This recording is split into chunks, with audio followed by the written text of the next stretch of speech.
அதாவது இந்த வாக்குச்சாவடிகள் 2 விஷயங்கள் இருக்கு. வாக்குச்சாவடிகள் எல்லாத்துலயுமே வந்து சிறப்பான ஃபெசிலிட்டிஸ் இருக்கான்னு சொல்லிட்டு ஃபர்ஸ்ட் வந்து நாங்க என்ஷூர் பண்ணுவோம். அதாவது அந்த குடிநீர் வசதிகள், கழிப்பறை வசதிகள், அப்புறம் வந்து மேலும் சில அந்த கரண்ட்லாம் வந்து இருக்கா, உட்காரத்துக்கு வந்து வசதி இருக்கா, ஸோ அதெல்லாம் வந்து என்ஷூர் பண்ணுவோம். இது வந்து இருக்கிற 2825 வாக்குச்சாவடிகளும் கரெக்டா இருக்கான்னு சொல்லிட்டு நம்ம வந்து பார்ப்போம். இது போக அந்த 702 வாக்குச்சாவடிகள் வந்து கொஞ்சம் கூடுதல் கவனம் தேவை.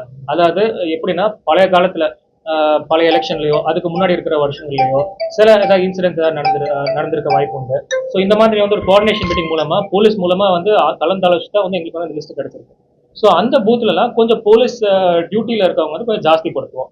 அப்புறம் வந்து அது எலெக்ஷன் நடத்துறதுக்கு முன்னாடியே அந்த ஏரியாவில் வந்து கொஞ்சம் வந்து போலீஸ் முன்னாடியே வந்து போயிட்டு ரோந்து பணிகள்லாம் வந்து ஈடுபட்டு எல்லாம் வந்து சேஃபாக வந்து நடக்குதான்னு சொல்லிட்டு அவங்க வாட்ச் பண்ண சொல்கிறோம். அப்புறம் வந்து மத்திய ரிசர்வ் படையினரும் வந்து அந்தந்த பூத்தில் வந்து கூடுதலாக வந்து பணியமர்த்தப்படுவோம். தேர்தல் நடைமுறை வந்து பறக்கும்படை சோதனை வந்து எத்தனை டீம் சேர்க்கப்பட்டு இது வரைக்கும் என்ன பணம் அதாவது நம்ம ரூல்ஸ் படி 50,000க்கு மேல வந்து டாக்குமெண்ட்ஸ் இல்லாம எடுத்துட்டு போயிருந்தாங்கன்னா அதை வந்து நாங்க வந்து கேப்சர் பண்ணணும் அப்படின்னு சொல்லிட்டு அண்ட் 10 லட்சத்துக்குள்ள அது வந்து கேப்சர் பண்ணணும் அப்படின்னு சொல்லிட்டு இருக்கு. ஸோ அதுபடி வந்து பல இடங்கள்ல வந்து இந்த மாதிரி வந்து நாங்க எடுத்துட்டு போனது வந்து பிடிச்சிருக்காங்க. பட் வந்து சில கன்சர்ன் டாக்குமெண்ட் உடனே காமிச்சிட்டாங்கன்னா அது வந்து நாங்க வந்து அவங்களுக்கு வந்து எந்த வித சிரமமும் இல்லாம வந்து உடனே நாங்க ரிலீஸ் பண்ணிருக்கோம். அது வந்து மேலும் வந்து ரூல்ஸ் படி என்ன இருக்குன்னா இந்த மாவட்ட அளவில் கிரீவன்ஸ் கமிட்டி அப்படின்னு சொல்லிட்டு ஒன்று ஏற்படுத்த சொல்லியிருக்காங்க. அதாவது பொதுமக்கள் யாருக்கும் வந்து சிரமம் இல்லாமல் அவங்க வந்து உரிய டாக்குமெண்ட் இருந்தும் வந்து பிடிக்கப்பட்டது அப்படின்னா அந்த மாவட்ட கிரீவன்ஸ் லெவல் கமிட்டிக்கு உடனே வந்து அவங்க வந்து முறையிட்டு அது டெய்லி வந்து அந்த கமிட்டி மீட்டிங் நடத்தப்பட்டிருக்கு. டெய்லி வந்து அவங்க வந்து கொடுத்து உடனே டாக்குமெண்ட்ஸ் இருந்தால் நாங்கள் ரிலீஸ் பண்ணிடுறோம்.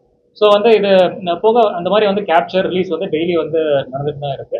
அண்ட் வந்து இதை ஆன்லைன்லேயும் வந்து நாங்கள் வந்து அப்லோட் பண்ணுறோம். மாற்றுத்திறனாளிகள் மற்றும் அந்த முதியோர்கள் வாக்களிக்கிறதுக்கு என்ன பல அரேஞ்ச்மெண்ட்ஸ் பண்ணிட்டு இருக்கோம். அதாவது மாற்றுத்திறனாளிகள் வந்து வீட்டில இருந்தே வந்து ஓட்டை செலுத்தலாம் அப்படிங்கிறதுக்காக அந்த ஃபார்ம் வந்து ஒன்று வந்து நாங்கள் வந்து விநியோகிச்சுட்டு இருக்கோம். ஒவ்வொரு வீடாக வந்து போய் சென்று நான் கூட 1-2 வீடுகளுக்கு வந்து நான் போயிருக்கேன். அதாவது அந்த மாற்றுத்திறனாளிகள் மற்றும் 85 வயதுக்கு மேற்பட்டவர்கள் அவங்க வந்து வீட்டில இருந்தே வந்து ஓட்டு போடலாம்.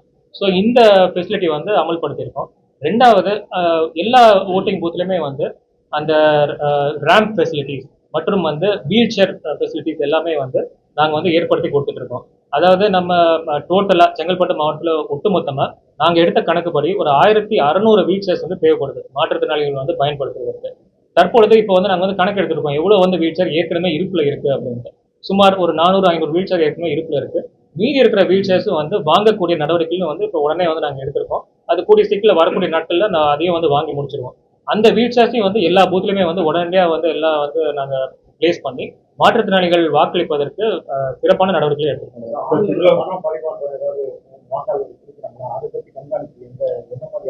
கண்டிப்பா அதை வந்து நம்ம மாவட்ட லெவல்ல லீட் பேங்க் மேனேஜர் இருக்காரு. எல்லா பேங்க்ஸோடய வந்து கூட்டம் நடத்தி இந்த மாதிரி வந்து சஸ்பிஷியஸ் டிரான்சாக்ஷன் ஏதாவது வந்து இருக்கு அப்படின்னா உடனடியாக தகவல் சொல்ற மாதிரி வந்து நாங்கள் சொல்லியிருக்கோம். அப்புறம் வந்து நம்ம இன்கம் டேக்ஸ் டிபார்ட்மெண்ட் மூலமாகவும் இன்கம் டேக்ஸ் நோடல் ஆஃபீஸர் ஒருத்தவங்க வந்து அப்பாயிண்ட் பண்ணிருக்காங்க. அந்த இன்கம் டேக்ஸ் நோடல் ஆஃபீஸர் வந்து central government officer IRS officer. அவங்களும் வந்து டெய்லி வந்து கண்காணிச்சுட்டு இருக்காங்க. எங்களோடய வந்து அடிக்கடி வந்து மீட்டிங் போட்டு பேசிட்டு இருக்காங்க. அவங்க வந்து எல்லாம் வந்து கரெக்டா வந்து வாட்ச் பண்ணுறாங்க.